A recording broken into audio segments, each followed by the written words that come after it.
Some people spend their entire lives trying to control everything: their work, their relationships, their outcomes. They believe that if they just try hard enough, stay disciplined enough, they can build the perfect order. But sometimes, that very control becomes the cage that traps the soul.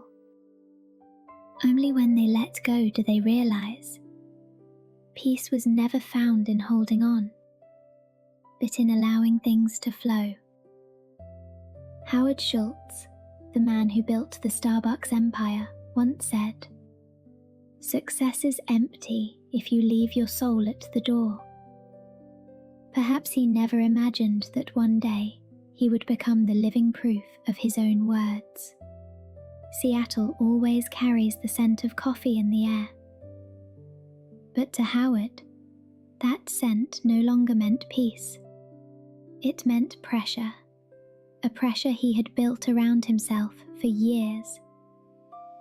Born in Brooklyn, in a cramped public housing apartment, Howard grew up with the sound of his parents' arguments and the smell of disinfectant from the hospital where his father worked odd jobs.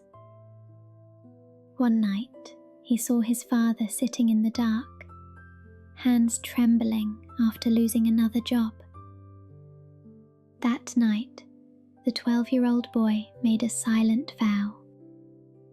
"I will control my life. No one will ever make me helpless again." That vow became the invisible thread running through his entire life. When he grew up, Howard entered the business world with the same conviction. Never let fate or anyone else decide his path. When he bought a small chain of coffee shops called Starbucks, he believed that through discipline and vision, he could bend the world to his will. Every detail had to be perfect. The water temperature, the grind of the beans, the volume of the background music, the exact smile on every barista's face. "Consistency is the religion of excellence," he said. And for a while, it worked. Starbucks exploded. Hundreds of new stores opened every month. Howard was celebrated as the symbol of precision and leadership. But behind the applause, there was a growing emptiness. He would often wake in the middle of the night, staring at the glow of his laptop screen. Spreadsheets, graphs, expansion plans, they seemed to swallow him whole. Whenever someone broke the standard, his chest tightened, as if the universe itself might collapse. He had become a man who could not let go. Once, a manager suggested adjusting the store layout to better fit local culture. Howard refused immediately. No, every store must be the same. If we lose control, the brand will lose its soul. The irony was painful. It was his fear of losing the soul that made him lose his own. Sometimes, passing by a store, he saw customers sitting quietly, reading, sipping coffee. Well, he rushed past, too busy to feel the warmth of the drink that once made him fall in love with this work. One late night, long after everyone had gone home, Howard sat alone beneath the white office light. Outside, Seattle drowned in rain. He lifted a cup of coffee gone cold, looked into its dark surface, and saw his reflection. Trembling, distorted, a question surfaced, soft but heavy. If I stop controlling, will everything fall apart? Or am I just afraid of who I'll be without control? He pushed the thought away. Weakness had no place in a man who had climbed from poverty. If he just held tighter, worked harder, surely everything would stay perfect. But deep within, a faint sound began to whisper. The hiss of cooling coffee. A quiet voice saying, "No one can hold smoke forever, and no one can truly control life." He didn't know it then, but that was the moment the cage he had built around his soul began to tremble for the first time. Seattle, 2008. Rain had been falling for days. The windows of Starbucks headquarters were fogged with moisture. Howard sat in a boardroom on the 19th floor, staring at a sea of red numbers. Revenue was falling. Stock prices plunging. Hundreds of stores across America were closing every week. The empire he once controlled so tightly was breaking apart, inch by inch. Outside, loyal employees were leaving. Headlines screamed, "Starbucks lost its soul." The words stabbed him like a cold blade. He tried to convince himself, it's only temporary. If I tighten the process, control every step again, we'll recover. But the harder he held on, the faster things slipped away. Late night meetings, endless emails, pressure from investors. His breath grew heavier with every passing day. One morning, stepping out of headquarters, he saw a long line of workers carrying boxes, those being laid off in the restructuring. No one looked him in the eye. A young man muttered quietly, "We used to make coffee, not numbers." That single sentence froze him in place. He had turned coffee, once an act of connection, into a formula, replicable, measurable, soulless. That night, back home by the lake, his wife Sherry asked gently, "Are you sure you have to do this alone?" Howard didn't answer. The question mirrored everything he didn't want to face, that his obsession with control had isolated him from everyone, including himself. Unable to sleep, he stepped onto the balcony. Rain shimmered on the black surface of the lake. Street lights flickered in the mist. And somewhere in the wind, he heard the voice of that 12-year-old boy again. "You can't control the rain, Howard." He closed his eyes. In that moment, he saw his father's tired hands and the frightened boy who once swore to never be powerless. That boy had grown up, built a fortress of control, only to realize it was also his prison. The next morning, an emergency meeting. More layoffs were proposed. Someone said, "If we don't act aggressively, we'll lose control completely." Howard looked around. Faces pale, eyes filled with fear.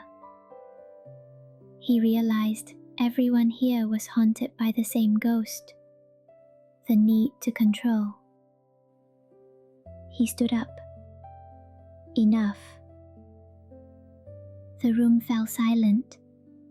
He walked to the screen filled with charts and ratios and turned it off. Only the sound of rain remained. "Maybe," he said softly, "we've forgotten why we started. It was never about coffee. It was about people." No one spoke. Only the rain tapped gently on the glass. That evening, Howard stayed behind. The sound of rain echoed through the empty halls. On his desk sat a cup of cold coffee. The light above cast a thin reflection on its surface, like the first crack in the steel cage he had built. Something inside him was collapsing. But strangely, it wasn't just the company. It was the wall between him and the world. That night, Seattle's lights faded late. The headquarters stood silent amid the sleeping city. Only one room remained lit, Howard's office. No typing, no footsteps, no ringing phones. Just one man, a chair, and a cup of coffee gone cold. He sat back, eyes drifting over the golden glow on his desk. For the first time in years, he wasn't doing anything. No spreadsheets, no emails, just sitting. Time seemed to stop. The walls were lined with framed photos. The 1000th store opening, handshakes, awards, magazine covers calling him the man who built a coffee empire. Tonight, they were just frozen pictures, silent witnesses of a life that had run too far, too fast, forgetting where it began. He lifted the cup. The taste was bitter, but familiar. It reminded him of the days he stood behind the counter, making coffee with his own hands, when control wasn't the goal, only love was. A soft breeze slipped through the crack of the window. Outside, headlights drifted through the mist, and for the first time, Howard felt the world move, without him steering it. A strange thought appeared. Maybe things keep going even when I stop. He leaned back and closed his eyes. Behind his eyelids, he saw that Brooklyn boy again, running through the streets with newspapers in hand. The boy had never stopped running. Rain fell steadily, rhythmic, like breathing. Howard listened.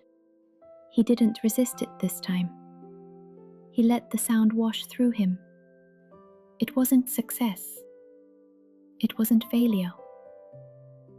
It was the stillness between two breaths, where a person stops becoming and simply is. This is what silence feels like, he thought.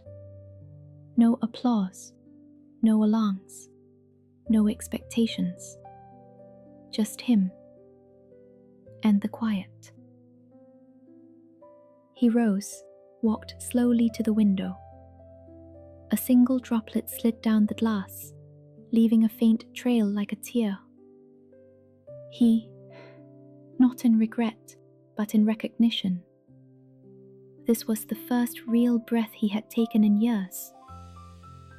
A line he once read from Thich Nhat Hanh surfaced in his mind. When you pause, the world begins again. He smiled faintly. Maybe, he thought, this was how beginnings actually sounded. He turned off the lights. The city shimmered outside. And for once, Howard didn't search for answers. He simply listened. The next morning, Seattle was wrapped in fog. Howard left home early, driving with no destination, until he stopped at a small cafe on Pike Street. He had never been there before. The window fogged with steam, the sign outside hand-painted and crooked. Inside, just a few quiet customers. No one knew him, and the anonymity felt peaceful. He sat by the window and ordered a cappuccino. When the barista placed it down, the steam rose gently, curling, floating, fading in morning light. Howard watched it for a long time. It twisted, changed shape, then disappeared. No one could hold it. And because no one could hold it, it was beautiful. Steam is only beautiful when it's free, he whispered. He thought of all the years, the endless meetings, the tension, the decisions born from fear of losing control. A lifetime spent holding on. But to what end? He closed his eyes. The hum of the espresso machine, the clink of cups, the warmth of milk and beans in the air. Everything moved perfectly, without his direction. A Zen teacher once said, when you look into a cup of tea, you can see the cloud inside. For without rain, there can be no tea. Howard smiled. This cup of coffee held the same truth. Within it were the hands of farmers, the roasters, the baristas, an invisible web connecting him to the world. He realized how long he'd spent trying to stand outside of that web, to control the river instead of flowing with it. Outside, the rain stopped.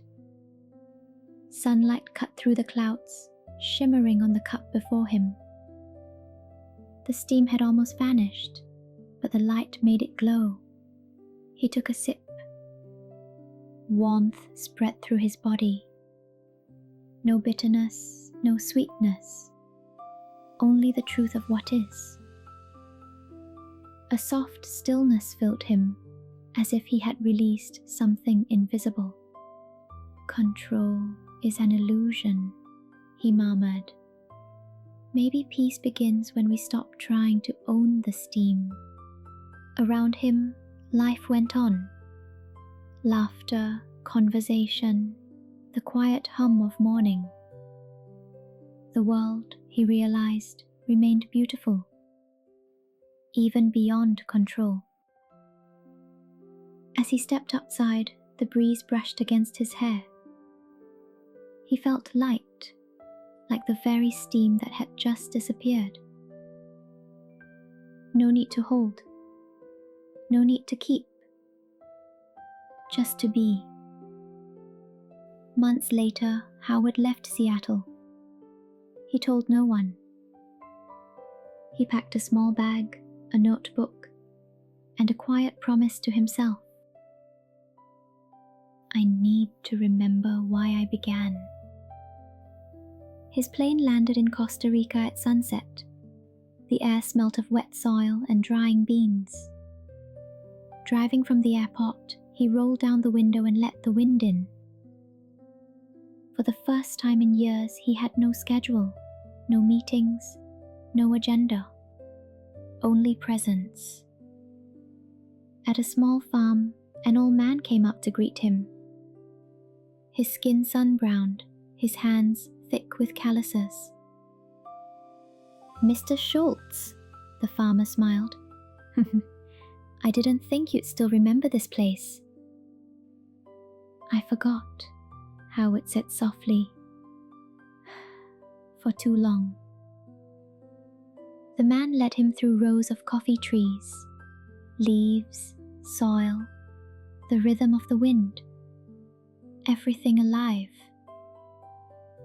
You see, said the farmer, each bean takes nearly a year to ripen. You can't rush it. If you do, the tree will die. Howard stood still. The words cut deep. Gently, but precisely. He had done the very opposite with his company, his people, himself. Forcing everything to grow faster, work harder, reach higher.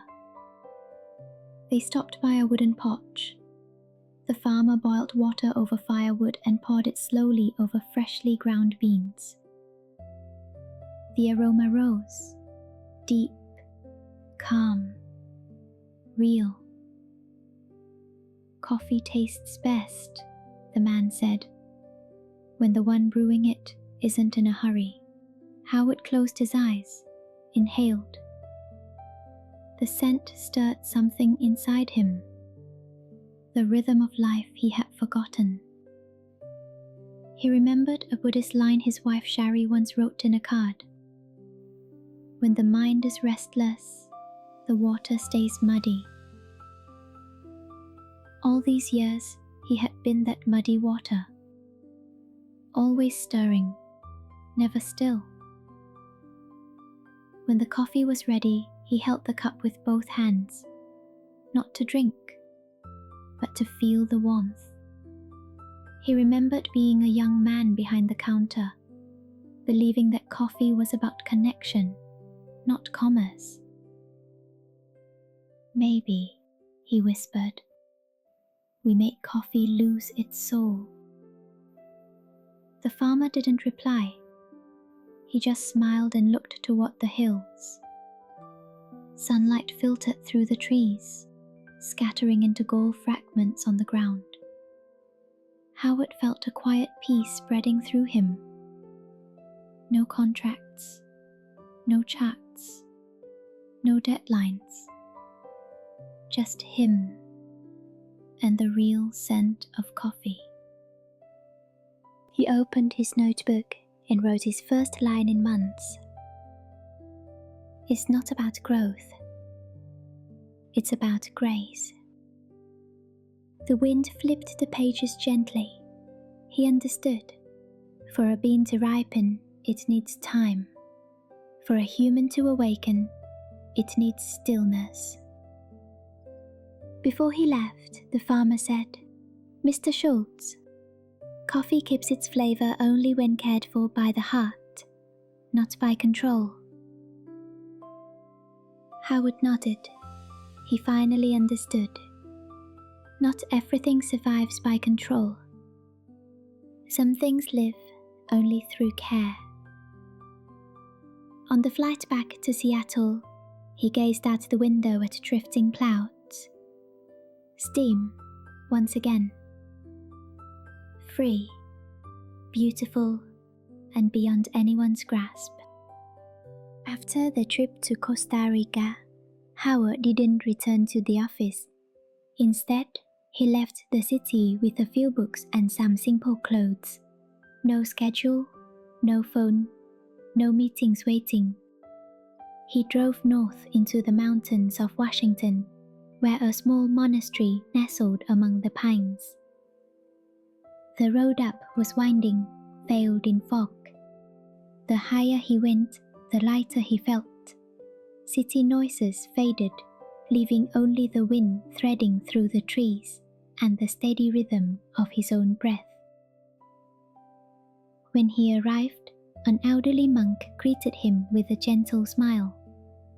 No one asked who he was, and no one needed to know he once ran a global empire. They simply showed him to a small room, a thin mat, and said, "Tomorrow you will learn to sit." Learn to sit. Howard chuckled at first, and then he understood. For all these years, he had never truly sat still. At dawn, before the sun rose, the bell rang through the mist. Howard sat in the meditation hall with a few others. No one spoke. There was only breathing and the faint sound of wind across the roof tiles. At first, his mind rebelled. Images of the company, the charts, the expansion plans swarmed without end. He wanted to stand up, to take notes, to do something. But the monk whispered, "Let the thoughts pass like clouds." Howard closed his eyes. He imagined clouds drifting through his mind. Each thought appeared. He looked at it and let it go. No holding, no chasing. Time moved slowly. In that quiet space, he heard his heartbeat, steady, light, real. a sound he hadn't noticed in years. When the session ended, the monk asked, "What did you find?" Howard smiled, his voice low and hoarse. "I found the noise inside me." The monk nodded. "Good.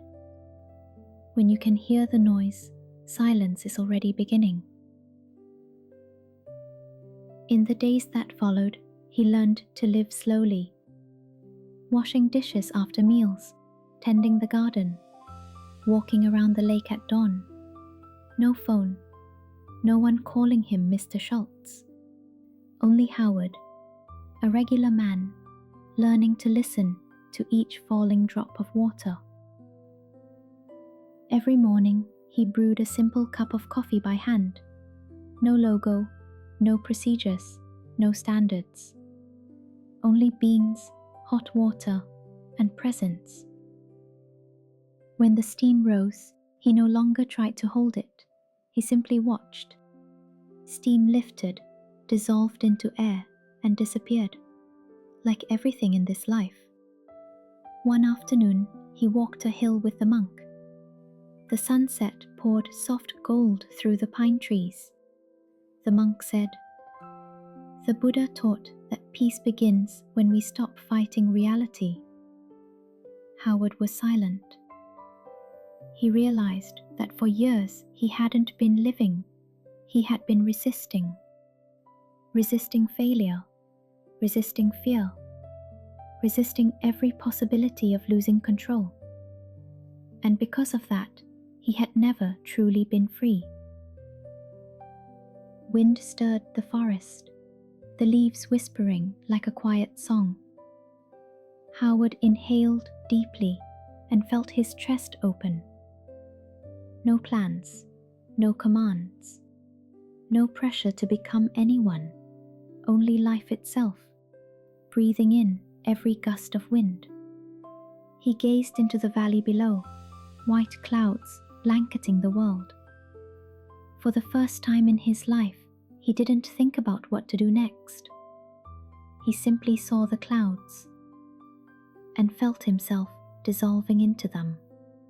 Months later, Howard returned to Seattle. The city was the same. Light rain, cold wind, cafes exhaling warm steam along the sidewalks. But inside him, everything had changed. On his first day back at the office, he walked slowly. No briefcase, no entourage, just himself, moving through the familiar hallway that once felt like a battlefield of control. Now, he felt no urge to command. Instead, he wanted to listen.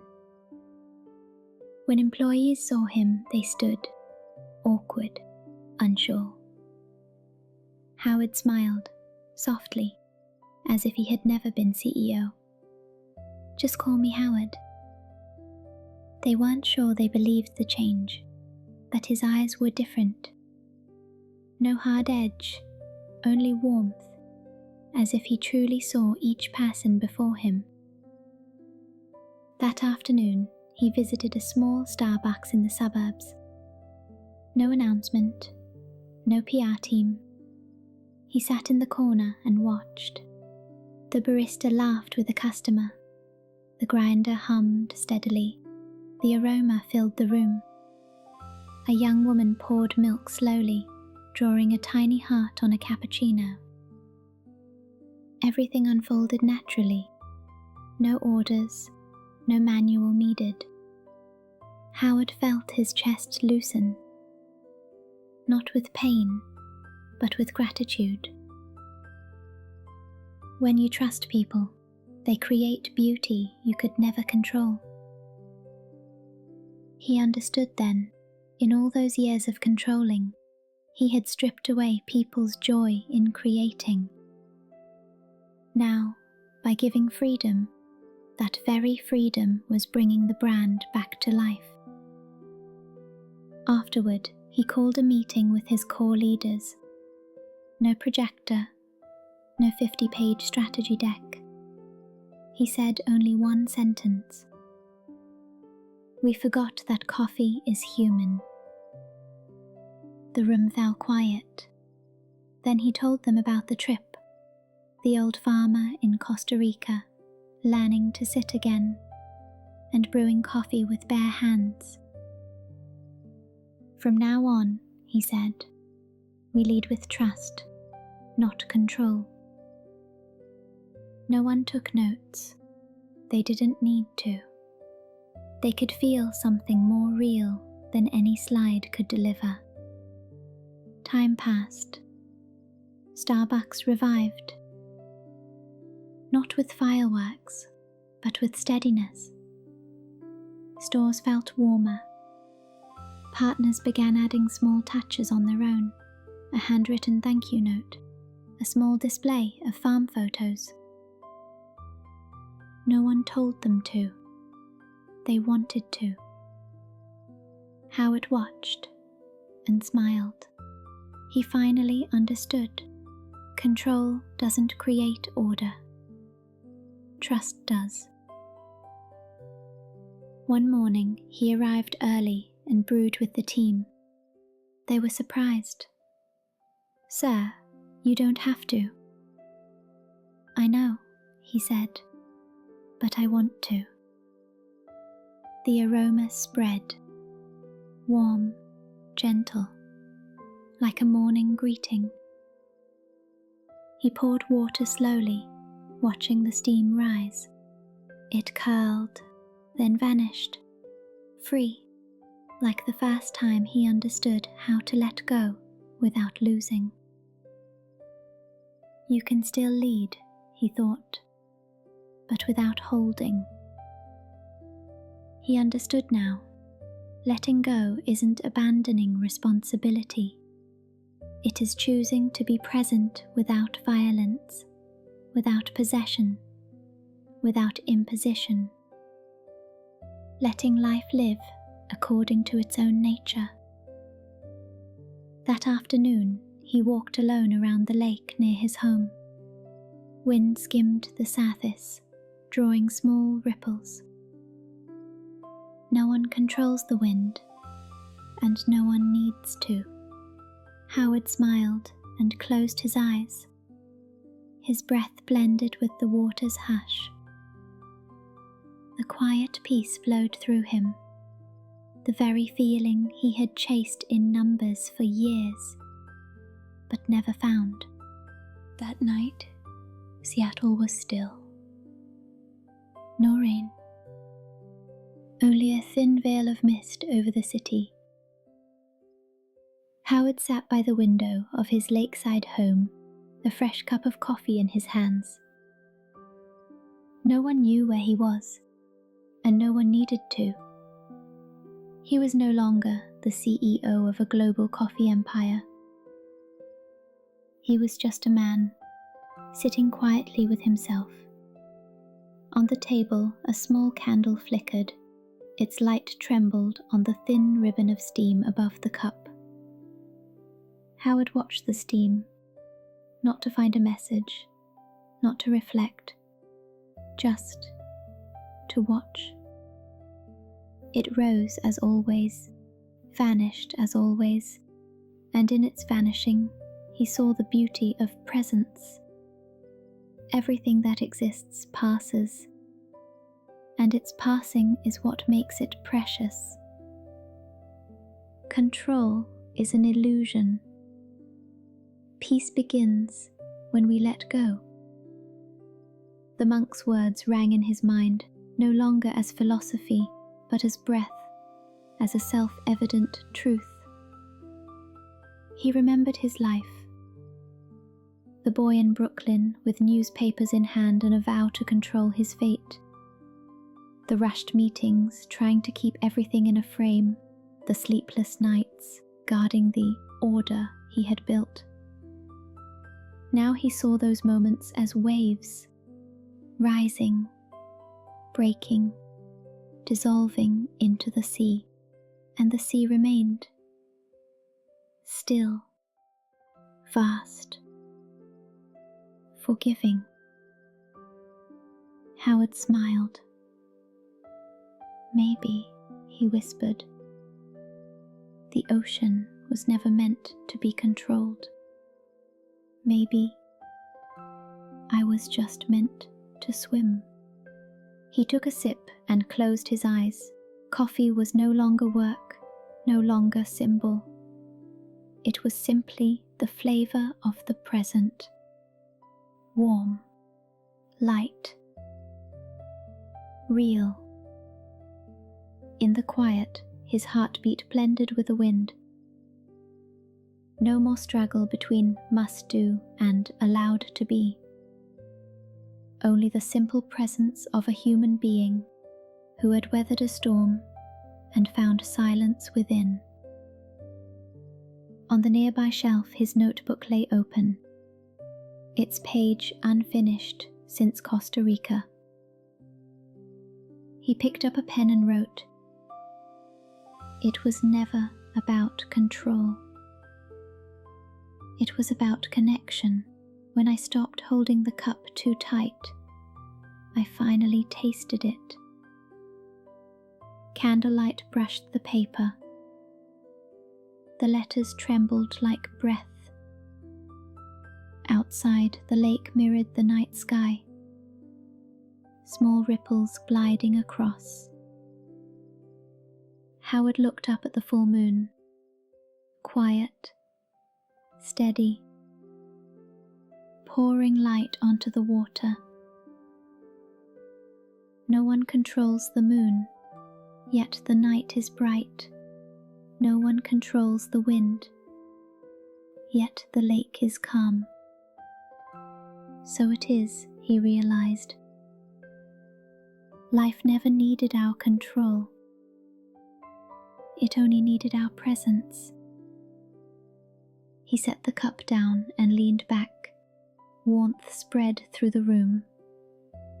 He closed his eyes and let out a long breath. Like someone returning from a very long journey. Outside, the wind whispered through the trees, like a voice reminding him softly, "Let go, Howard. You're home." There is a truth the Buddha taught, that suffering doesn't come from life itself, but from the way we try to hold what cannot be held. We fear losing, so we clutch tighter. But the tighter we grip, the farther we drift from the living pulse in our own hands. Howard is a mirror of us all, once believing peace is found in control, until realizing life doesn't need to be controlled. It only asks for our presence, fully, in each breath, in each cup, in this very moment. When we stop fighting the current, a small voice within becomes clear. Everything is already as it is, and that is enough. There is nothing to reach. There is nothing to keep. Steam dissolves to make room for the sky. Leaves fall to make room for a new season. And we let go to find ourselves again. Tonight, as you close your eyes, let the noise lift like smoke. Only the breath remains. Out, in, soft. Only the stillness, where you don't need to become anyone. For the moment you let go is the moment you are free.